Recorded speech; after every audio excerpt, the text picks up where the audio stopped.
Hi friends, ಎಲ್ಲರಿಗೂ ನಮಸ್ಕಾರ. ನಾವು ಇವತ್ತಿನ ವಿಡಿಯೋದಲ್ಲಿ ಈರುಳ್ಳಿ ಪಕೋಡ ರೆಸಿಪಿನ ತುಂಬಾ ಸುಲಭವಾಗಿ ತುಂಬ ಟೇಸ್ಟಿಯಾಗಿ ಯಾವ ರೀತಿ ಮಾಡೋದಂತ ಇಲ್ಲಿ ತೋರಿಸ್ಕೊಡ್ತಾ ಇದ್ದೀವಿ. ನಾವು ಮೊದಲಿಗೆ ನಾವಿಲ್ಲಿ ಒಂದು ದೊಡ್ಡ ಬೌಲ್ ಆಗುವಷ್ಟು ಕಡಲೆ ಹಿಟ್ಟನ್ನು ಚೆನ್ನಾಗಿ ಚಾನ್ಸಿ ತೊಗೊಂಡಿದ್ದೀವಿ.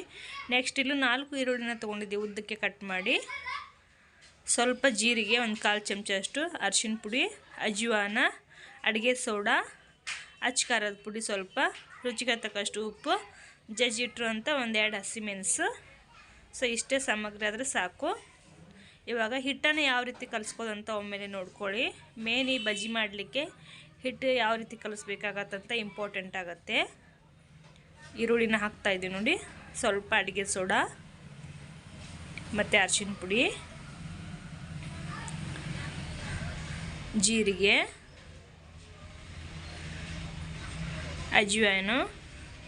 ಅಜ್ವಾನ ಹಾಕೋದ್ರಿಂದ ಬಜ್ಜಿ ತುಂಬ ಟೇಸ್ಟಿಯಾಗಿ ಬರುತ್ತೆ. ಸ್ವಲ್ಪ ರೆಡ್ ಚಿಲ್ಲಿ ಪೌಡ್ರ್ ಹಾಕ್ತಾಯಿದ್ದೀವಿ ಮತ್ತು ರುಚಿಗೆ ತಕ್ಕಷ್ಟು ಉಪ್ಪು. ಇಲ್ಲಿ ಜಜ್ಜಿಟ್ರು ಅಂತ 2 ಹಸಿಮೆಣಸನ್ನು ಯೂಸ್ ಮಾಡ್ತಾಯಿದ್ದೀವಿ. ಮೊದಲಿಗೆ ಒಂದು ಸಲ ಹಾಗೆ ಚೆನ್ನಾಗಿ ಮಿಕ್ಸ್ ಮಾಡಬೇಕಾಗತ್ತೆ. ಇಲ್ಲಿ ಸ್ವಲ್ಪ ಈರುಳ್ಳಿಯಲ್ಲಿರುವಂಥ ನೀರಿನ ಅಂಶ ಎಲ್ಲ ಬಿಡೋವರೆಗೂ ಚೆನ್ನಾಗಿ ಮಿಕ್ಸ್ ಮಾಡಬೇಕು. ಈ ರೀತಿಯಾಗಿ ಮೊದಲಿಗೆ ಹೋಟೆಲೆಲ್ಲ ಹೋಗಿ ತಿನ್ಕೋ ಬದಲಾಗಿ ಇನ್ಸ್ಟಂಟಾಗಿಯೇ ಈ ರೀತಿ ತುಂಬ ಟೇಸ್ಟಿಯಾಗಿಯೇ ಮನೆಯಲ್ಲಿನೇ ಈರುಳ್ಳಿ ಪಕೋಡ ಮಾಡ್ಕೋಬೋದು. ಸ್ವಲ್ಪ ನೀರನ್ನು ಹಾಕ್ತಾ ಹಿಟ್ಟನ್ನು ಕಲಿಸ್ಕೋಬೇಕಾಗತ್ತೆ. ಈ ಪಕೋಡ ಮಾಡಲಿಕ್ಕೆ ನೀರು ಜಾಸ್ತಿ ಯೂಸ್ ಮಾಡಲಿಕ್ಕಿಲ್ಲ, ನೀರು ಕಡಿಮೆನೇ ಯೂಸ್ ಮಾಡಬೇಕಾಗತ್ತೆ ನಾವಿಲ್ಲಿ. ಯಾಕಂದರೆ ಹಿಟ್ಟು ಗಟ್ಟಿಯಾಗಿ ಇರಬೇಕು. ಸ್ವಲ್ಪ ಏನಾದರೂ ಹಿಟ್ಟು ಅಳಕಾದರೆ ಪಕೋಡ ಕ್ರಿಸ್ಪಿಯಾಗಿ ಬರೋದಿಲ್ಲ. ಅದಕ್ಕೋಸ್ಕರ ನೀರನ್ನು ಸ್ವಲ್ಪ ಕಡಿಮೆ ಪ್ರಮಾಣದಲ್ಲೇ ಯೂಸ್ ಮಾಡಬೇಕಾಗತ್ತೆ. ಸೊ ಆಮೇಲೆ ನೋಡ್ಕೊಳ್ಳಿ ಇಲ್ಲಿ ಹಿಟ್ಟನ್ನು ಯಾವ ರೀತಿ ಕಲಿಸ್ತಾ ಇದ್ದೀವಿ ನಾವು ಅಂತ.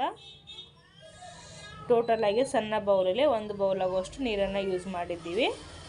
ಸ್ವಲ್ಪ ಗಟ್ಟಿನೇ ಇರಬೇಕು ಇದು ಹಿಟ್ಟಿಗೆ ನೋಡಿ ಇವಾಗ. ಸೊ ನೀವೇನಾದರೂ ನಮ್ಮ ಚಾನಲನ್ನು ಸಬ್ಸ್ಕ್ರೈಬ್ ಮಾಡಿಲ್ಲ ಅಂದರೆ ಈ ಚಾನಲನ್ನು ಸಬ್ಸ್ಕ್ರೈಬ್ ಮಾಡ್ಕೊಳ್ಳಿ. ಪಕ್ಕದಲ್ಲಿರೋ ಬೆಲ್ ಬಟನ್ ಕೂಡ ತಪ್ಪದೇ ಕ್ಲಿಕ್ ಮಾಡಿ. ನಾವು ಮಾಡಿರೋ ಹೊಸ ವಿಡಿಯೋನೆಲ್ಲ ನಿಮಗೆ ನೋಟಿಫಿಕೇಷನ್ ಬರ್ತಾ ಹೋಗುತ್ತೆ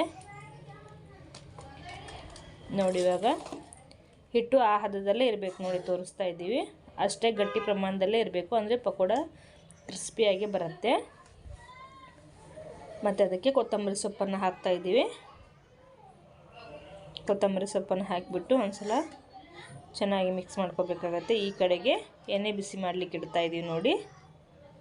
ಸ್ವಲ್ಪ ಪಕೋಡ ಮುಳುಗೋವರೆಗೂ ಎಣ್ಣೆ ಹಾಕಬೇಕಾಗತ್ತೆ. ಅಲ್ಲಿ ಎಣ್ಣೆ ಬಜ್ಜಿ ಕರಿಲಿಕ್ಕೆ ನೋಡಿ. ಒಂದ್ಸಲ ಚೆನ್ನಾಗಿ ಕೊತ್ತಂಬರಿ ಹಾಕಿ ಮಿಕ್ಸ್ ಮಾಡ್ತಾಯಿದ್ದೀವಿ. ಈ ಕಡೆಗೆ ಎಣ್ಣೆನೂ ಸಹ ಬಿಸಿ ಆಗಿದೆ. ಸೊ ಆಮೇಲೆ ನೋಡಿ ಪಕೋಡನ ಯಾವ ರೀತಿ ಎಣ್ಣೆಯಲ್ಲಿ ಕರಿತಾ ಇದ್ದೀವಿ ನಾವಿಲ್ಲಿ ಅಂತ.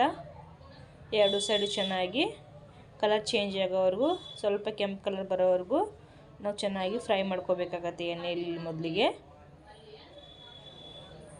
ಹೋಟೆಲೆಲ್ಲ ಹೋಗಿ ತಿನ್ಕೋ ಬದಲಾಗಿ ದಿಢೀರಾಗಿಯೇ ಈ ರೀತಿ 1 ಬೌಲ್ ಕಡಲೆ ಹಿಟ್ಟಿಂದ ತುಂಬ ಟೇಸ್ಟಿಯಾಗಿ ಈರುಳ್ಳಿ ಪಕೋಡನ ಮಾಡ್ಕೋಬೋದು ಫ್ರೆಂಡ್ಸ್.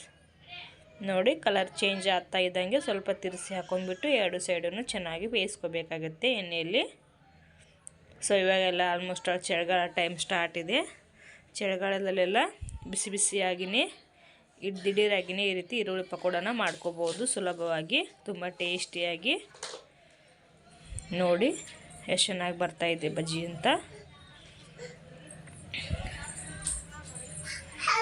ಸೊ ನೋಡಿ ಇವಾಗ ಕಂಪ್ಲೀಟಾಗಿ ಕರೆದಿದ್ದು ತೋರಿಸ್ತಾ ಇದ್ದೀವಿ. ಇಷ್ಟ ಆದರೆ ಸಾಕು. ಆ ಕಲರ್ ಬರೋವರೆಗೂ ಗ್ಯಾಸನ್ನು ಮೀಡಿಯಮ್ ಫ್ಲೇಮಲ್ಲಿ ಇಟ್ಕೋಬೇಕು. ಹೈ ಫ್ಲೇಮಲ್ಲಿ ಇಟ್ಕೊಂಡ್ರೆ ಒಳಗಡೆ ಎಲ್ಲ ಚೆನ್ನಾಗಿ ಬೇಯೋದಿಲ್ಲ.